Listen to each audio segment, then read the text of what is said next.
Kenneth Robinson from Texas bought a $330,000 home for just $16.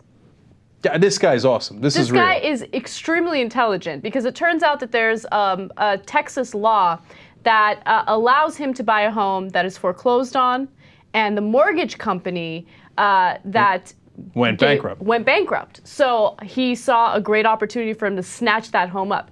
Now, the neighbors in the neighborhood are furious about it, and they're doing whatever they can to get him out. But I wanted to play a little video clip of Kenneth Robinson talking about him buying this home for $16. Let's watch.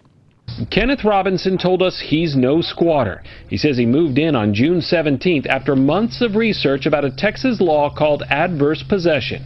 This is not a normal process, but it's not a process that's not known. It's just not known to everybody.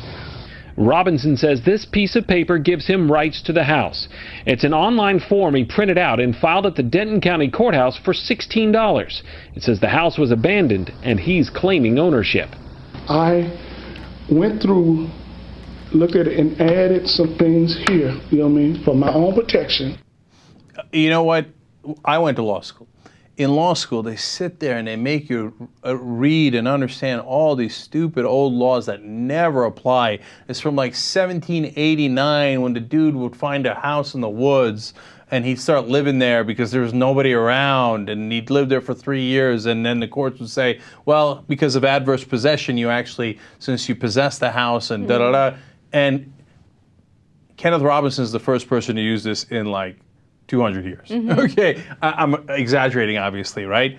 But man, that is really clever. You have to be extremely knowledgeable to know of something like this, right? Yeah. And I don't even know how he knew about it. I don't know either, but I think it's incredible. And look, right now he doesn't have ownership of the home. He has the right to the home. It's a little different. Yeah, and of course people are going to argue whether he actually has the right. And he's got to sit there for 3 years. He has to sit there for 3 years. The person who originally owned the home and who got foreclosed on has to negotiate, and the previous owner actually has to pay off all of the debt before he or she can take ownership of the home. See, that's the second genius part of this, right? He's like, all right, you want to negotiate about whether you want me to move out of here, you got to pay your debt first. And he knows that they can't pay the debt, and there's no mortgage company to come in and snatch up the house, right?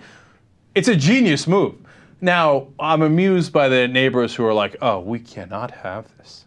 This is a very nice neighborhood. I can understand. Okay, first of all, the neighbors, you know, just reading their quotes, you can see that they don't like the idea of some black guy living in their polished neighborhood. You know, when I read this story, I didn't know the race of the guy, right? And I was curious to see the video. And I was like, oh, of course. Because you read their quotes, and they're trying to claim that he broke into the house.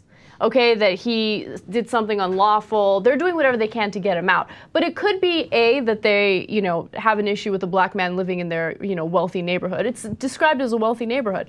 Or they're just extremely bitter that they're paying $330,000 for their homes, and this guy snatched up a beautiful home for $16 because he's freaking intelligent. Right, and it might not be a race issue. It might be like, oh, we don't want poor people in this neighborhood. Yeah. You know, and it might be that they don't want squatters, yada, yada, yada. If I was the neighbors, I'd have two different reactions to Kenneth. One, I'd be like, dude, I got to go talk to that guy. Okay, that guy's obviously bright. It's kind of an interesting neighbor to have, right? My second reaction would be like, I got to watch out for that guy. That dude will snatch up your house. You'll go out to lunch, you come back, Kenneth Robinson's in the house going, well, actually, technically, I filed this thing for about 13 cents, and I now own your house. You're like, wait, hold up now, Kenneth. I thought we were friends. What happened?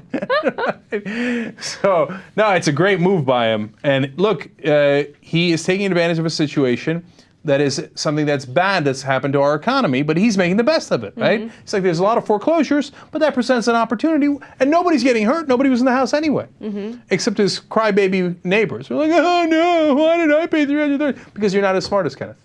Sorry. Sorry. We are wearing awesome t-shirts today. It's not as obvious as it should be. Yeah, this is... It's a Matador, Matador. I wanted a shirt that looked cute and was comfortable, and this was it. But unfortunately, the logo isn't large enough. It's very silky and soft. Do you feel the softness?